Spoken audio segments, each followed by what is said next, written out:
Hali bunaqa mazali brokoli yemagan edim. Endi faqat shunaqa pishirishni boshlayman. Sizlarga ham tavsiya qilaman. Buning uchun brokolini gullarini bir-biridan ajratib oldim.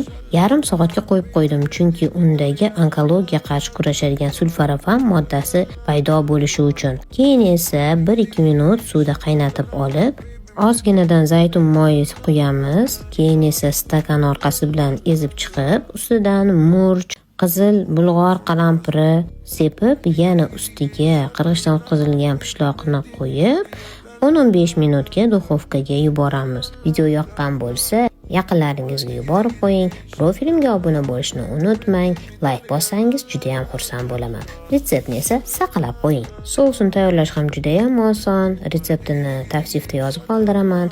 Bu taomni saharlikda yoki iftorlikda yesangiz juda ham mazali, yengilgina, osongina hazm bo'ladi. Asosiysi to'yimli, kletchatkaga boy. Aytgancha, glutensiz non tayyorlashni o'rgatadigan onlayn, offlayn kurslarimda o'qib olishingizni tavsiya qilaman.